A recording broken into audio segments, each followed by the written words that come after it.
Chapter 1. Bill's Story. War fever ran high in the New England town to which we new young officers from Plattsburgh were assigned, and we were flattered when the first citizens took us to their homes, making us feel heroic. Here was love, applause, war, moments sublime with intervals hilarious. I was part of life at last, and in the midst of the excitement, I discovered liquor. I forgot the strong warnings and the prejudices of my people concerning drink. In time, we sailed for over there. I was very lonely, and again turned to alcohol. We landed in England. I visited Winchester Cathedral. Much moved, I wandered outside. My attention was caught by a doggerel on an old tombstone. Here lies a Hampshire grenadier who caught his death drinking cold small beer. A good soldier is ne'er forgot, whether he dieth by musket or by pot. Ominous warning, which I failed to heed. 22 and a veteran of foreign wars, I went home at last. I fancied myself a leader, for had not the men of my battery given me a special token of appreciation? My talent for leadership, I imagined, would place me at the head of vast enterprises, which I would manage with the utmost assurance. I took a night law course and obtained employment as investigator for a surety company. The drive for success was on. I had proved to the world I was important. My work took me about Wall Street, and little by little I became interested in the market. Many people lost money, but some became very rich. Why not I? I studied economics and business as well as law. Potential alcoholic that I was, I nearly failed my law course. At one of the finals, I was too drunk to think or write. Though my drinking was not yet continuous, it disturbed my wife. We had long talks, when I would still her forebodings by telling her that men of genius conceive their best projects when drunk, that the most majestic constructions of philosophic thought were so derived. By the time I had completed the course, I knew the law was not for me. The inviting maelstrom of Wall Street had me in its grip. Business and financial leaders were my heroes. Out of this alloy of drink and speculation, I commenced to forge the weapon that would one day turn in its flight like a boomerang and all but cut me to ribbons. Living modestly, my wife and I saved $1,000. It went into certain securities, then cheap and rather unpopular. I rightly imagined that they would someday have a great rise. I failed to persuade my broker friends to send me out looking over factories and managements, but my wife and I decided to go anyway. I had developed a theory that most people lost money in stocks through ignorance of markets. I discovered many more reasons later on. We gave up our positions and off we roared on a motorcycle, the sidecar stuffed with tent, blankets, and a change of clothes, and 3 huge volumes of a financial reference service. Our friends thought a lunacy commission should be appointed. Perhaps they were right. I had had some success at speculation, so we had a little money, but we once worked on a farm for a month to avoid drawing on our small capital. That was the last honest manual labor on my part for many a day. We covered the whole eastern United States in a year. At the end of it, my reports to Wall Street procured me a position there and the use of a large expense account. The exercise of an option brought in more money, leaving us with a profit of several $1,000s for that year. For the next few years, fortune threw money and applause my way. I had arrived. My judgment and ideas were followed by many to the tune of paper millions. The great boom of the late 20s was seething and swelling. Drink was taking an important and exhilarating part in my life. There was loud talk in the jazz places uptown. Everyone spent in thousands and chattered in millions. Scoffers could scoff and be damned. I made a host of fair-weathered friends. My drinking assumed more serious proportions, continuing all day and almost every night. The remonstrances of my friends terminated in a row, and I became a lone wolf. There were many unhappy scenes in our sumptuous apartment. There had been no real infidelity, for loyalty to my wife, helped at times by extreme drunkenness, kept me out of those scrapes. In 1929, I contracted golf fever. We went at once to the country, my wife to applaud while I started out to overtake Walter Hagen. Liquor caught up with me much faster than I came up behind Walter. I began to be jittery in the morning. Golf permitted drinking every day and every night. It was fun to caroom around the exclusive course which had inspired such awe in me as a lad. I acquired the impeccable coat of tan that one sees upon the well-to-do. The local banker watched me whirl fat checks in and out of his till with amused skepticism. Abruptly, in October 1929, hell broke loose on the New York Stock Exchange. After one of those days of inferno, I wobbled from a hotel bar to a brokerage office. It was 8 o'clock.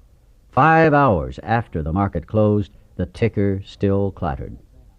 I was staring at an inch of the tape which bore the inscription XYZ32. It had been 52 that morning. I was finished, and so were many friends. The papers reported men jumping to death from the towers of high finance. That disgusted me. I would not jump. I went back to the bar. My friends had dropped several million since 10 o'clock, so what? Tomorrow was another day. As I drank, the old fierce determination to win came back. Next morning, I telephoned a friend in Montreal. He had plenty of money left, and thought I had better go to Canada. By the following spring, we were living in our accustomed style. I felt like Napoleon returning from Elba. No St. Helena for me. But drinking caught up with me again, and my generous friend had to let me go. This time, we stayed broke. We went to live with my wife's parents. I found a job, then lost it as a result of a brawl with a taxi driver. Mercifully, no one could guess that I was to have no real employment for 5 years, or hardly draw a sober breath. My wife began to work in a department store, coming home exhausted to find me drunk. I became an unwelcome hanger-on at brokerage places. Liquor ceased to be a luxury. It became a necessity. Bathtub gin, 2 bottles a day, and often 3, got to be routine. Sometimes a small deal would net a few $100s, and I would pay my bills at the bars and delicatessens. This went on endlessly, and I began to waken very early in the morning, shaking violently. A tumblerful of gin, followed by half a dozen bottles of beer, would be required if I were to eat any breakfast. Nevertheless, I still thought I could control the situation, and there were periods of sobriety which renewed my wife's hope. Gradually, things got worse. The house was taken over by the mortgage holder, my mother-in-law died, my wife and father-in-law became ill. Then I got a promising business opportunity. Stocks were at the low point of 1932, and I had somehow formed a group to buy. I was to share generously in the profits. Then I went on a prodigious bender, and that chance vanished. I woke up. This had to be stopped. I saw I could not take so much as one drink. I was through forever. Before then, I had written lots of sweet promises, but my wife happily observed that this time I meant business, and so I did. Shortly afterward, I came home drunk. There had been no fight. Where had been my high resolve? I simply didn't know. It hadn't even come to mind. Someone had pushed a drink my way, and I had taken it. Was I crazy? I began to wonder, for such an appalling lack of perspective seemed near being just that. Renewing my resolve, I tried again. Some time passed, and confidence began to be replaced by cocksureness. I could laugh at the gin mills. Now I had what it takes. One day I walked into a cafe to telephone. In no time I was beating on the bar, asking myself how it happened. As the whiskey rose to my head, I told myself I would manage better next time, but I might as well get good and drunk then, and I did.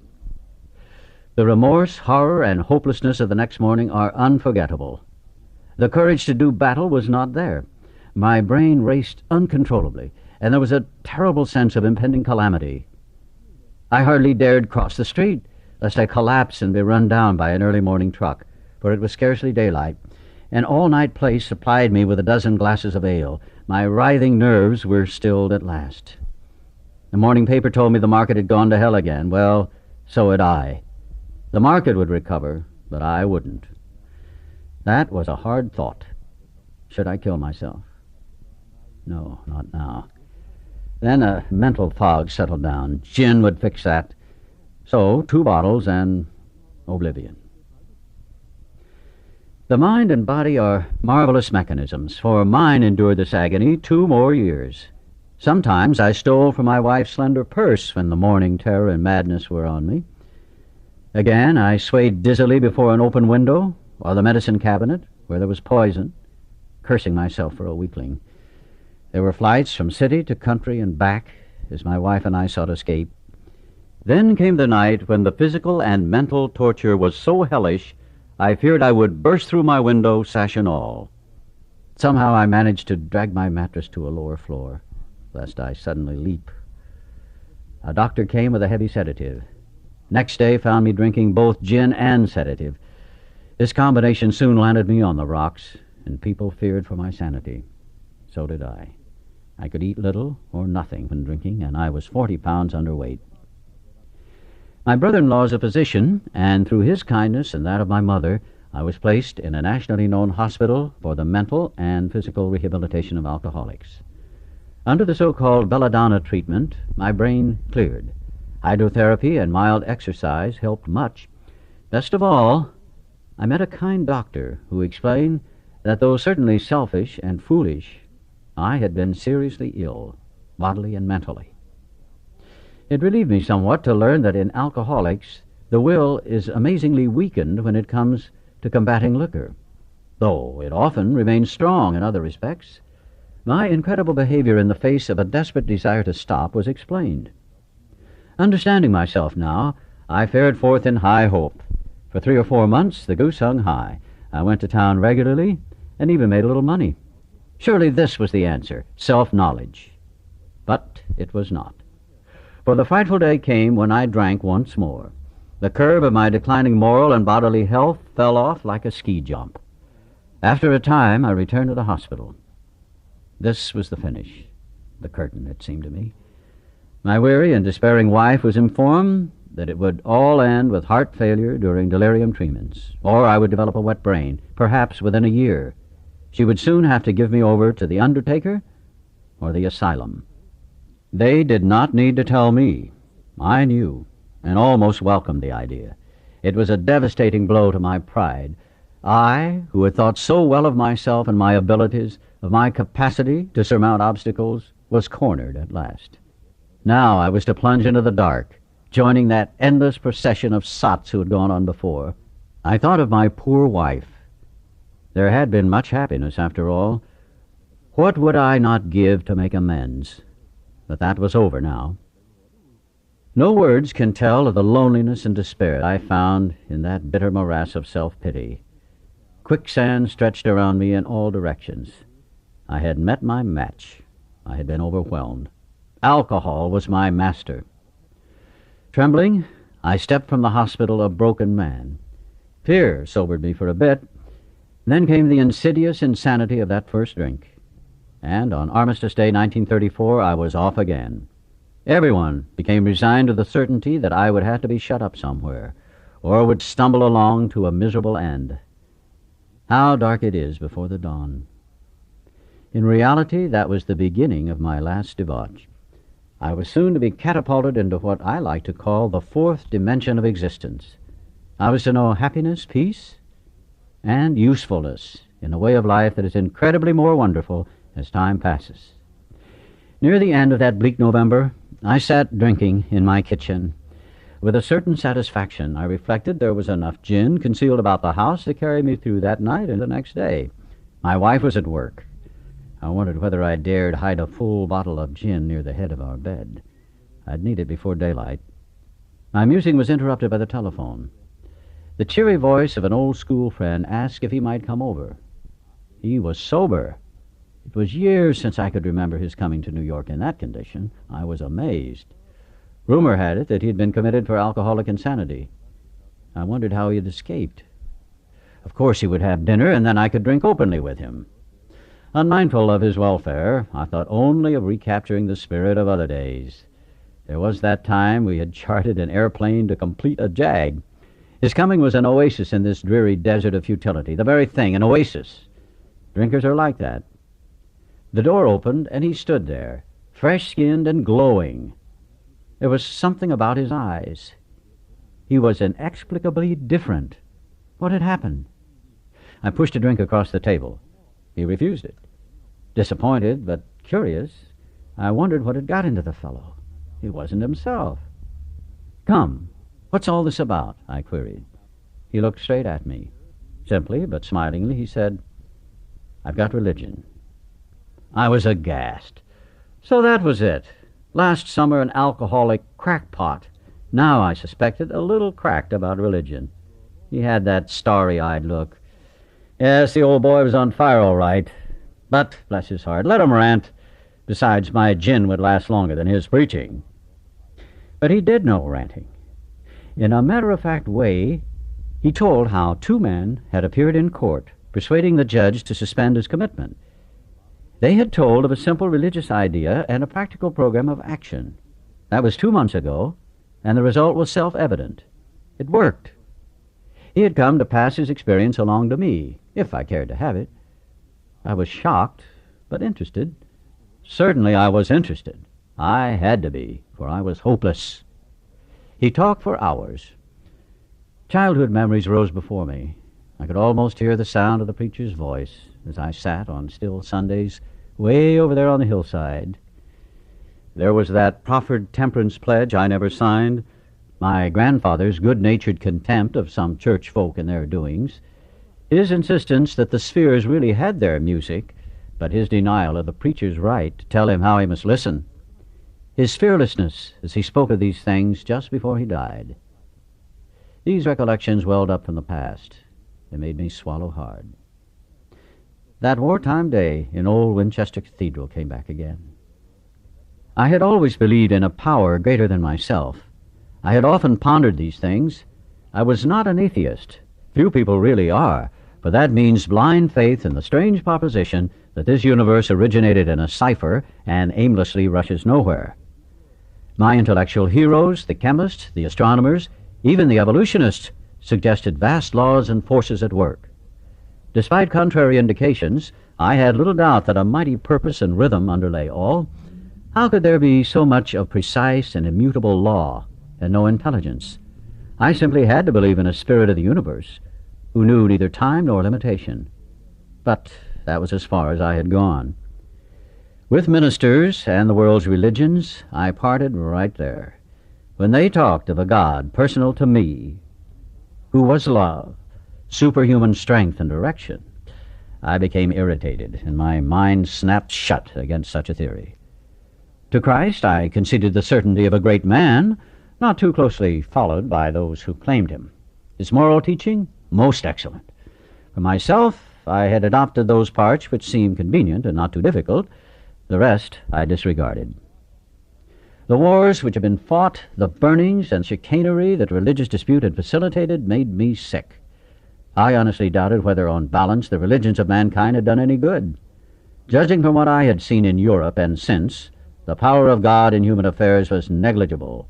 The brotherhood of man, a grim jest. If there was a devil, he seemed the boss universal, and he certainly had me. But my friend sat before me, and he made the point-blank declaration that God had done for him what he could not do for himself. His human will had failed. Doctors had pronounced him incurable. Society was about to lock him up. Like myself, he had admitted complete defeat. Then he had, in effect, been raised from the dead, suddenly taken from the scrap heap to a level of life better than the best he had ever known. Had this power originated in him? Obviously it had not. There had been no more power in him than there was in me at that minute, and this was none at all. That floored me.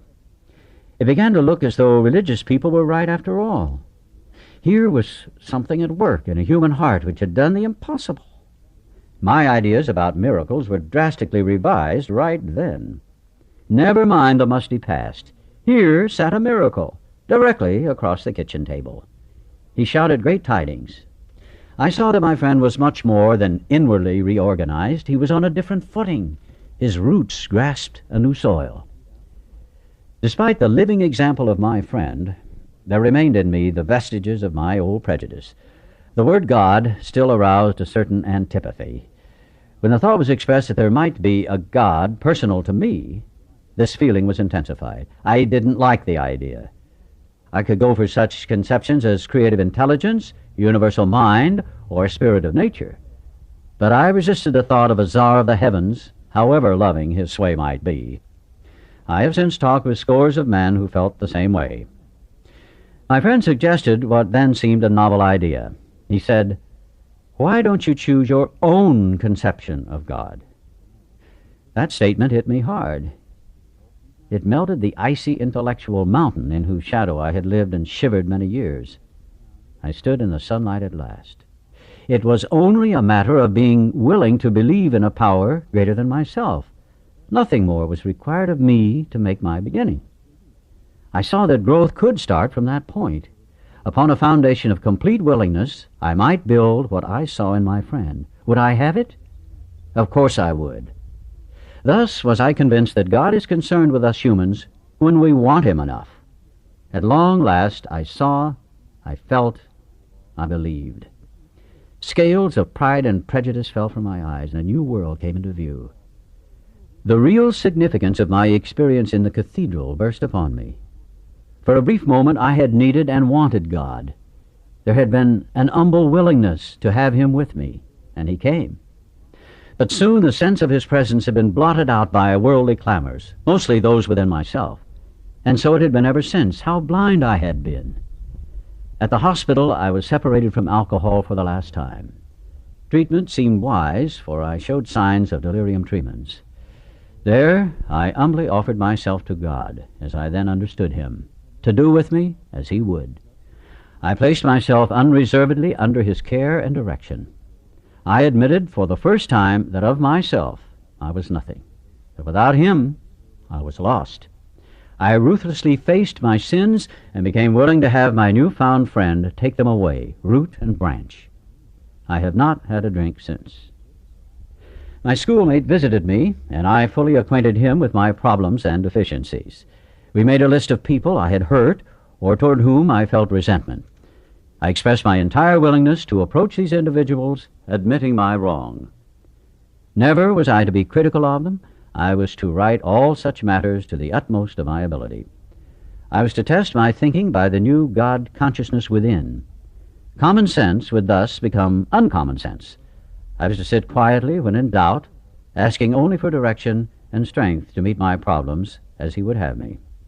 Never was I to pray for myself, except as my requests bore on my usefulness to others. Then only might I expect to receive. But that would be in great measure. My friend promised when these things were done, I would enter upon a new relationship with my Creator, that I would have the elements of a way of living which answered all my problems.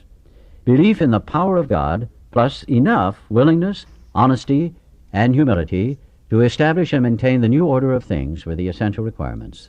Simple, but not easy. A price had to be paid. It meant destruction of self-centeredness. I must turn in all things to the Father of light, who presides over us all. These were revolutionary and drastic proposals. But the moment I fully accepted them, the effect was electric. There was a sense of victory, followed by such a peace and serenity as I had never known. There was utter confidence. I felt lifted up, as though the great clean wind of a mountain-top blew through and through. God comes to most men gradually, but His impact on me was sudden and profound. For a moment I was alarmed, and called my friend the doctor to ask if I were still sane. He listened in wonder as I talked. Finally, he shook his head, saying, "Something has happened to you I don't understand. But you'd better hang on to it. Anything is better than the way you were." The good doctor now sees many men who have such experiences. He knows that they are real. While I lay in the hospital, the thought came that there were thousands of hopeless alcoholics who might be glad to have what had been so freely given me. Perhaps I could help some of them. They, in turn, might work with others. My friend had emphasized the absolute necessity of demonstrating these principles in all my affairs. Particularly, it was imperative to work with others as he had worked with me. Faith without works was dead, he said, and how appallingly true for the alcoholic.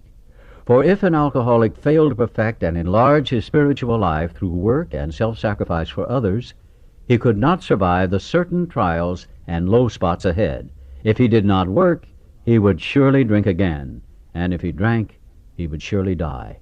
Then faith would be dead indeed. With us, it is just like that. My wife and I abandoned ourselves with enthusiasm to the idea of helping other alcoholics to a solution of their problems. It was fortunate, for my old business associates remained skeptical for a year and a half, during which I found little work. I was not too well at the time, and was plagued by waves of self-pity and resentment. This sometimes nearly drove me back to drink. But I soon found that when all other measures failed, work with another alcoholic would save the day. Many times I have gone to my old hospital in despair. On talking to a man there, I would be amazingly lifted up and set on my feet. It is a design for living that works in rough going. We commenced to make many fast friends, and a fellowship has grown up among us, of which it is a wonderful thing to feel a part. The joy of living we really have, even under pressure and difficulty. I have seen hundreds of families set their feet in the path that really goes somewhere. I have seen the most impossible domestic situation righted, feuds and bitterness of all sorts wiped out. I have seen men come out of asylums and resume a vital place in the lives of their families and communities. Business and professional men have regained their standing. There is scarcely any form of trouble and misery which has not been overcome among us. In one western city and its environs, there are 1,000 of us and our families. We meet frequently so that newcomers may find the fellowship they seek. At these informal gatherings, one may often see from 50 to 200 persons. We are growing in numbers and power. An alcoholic in his cups is an unlovely creature. Our struggles with them are variously strenuous, comic, and tragic. One poor chap committed suicide in my home. He could not or would not see our way of life. There is, however, a vast amount of fun about it all. I suppose some would be shocked at our seeming worldliness and levity, but just underneath there is deadly earnestness.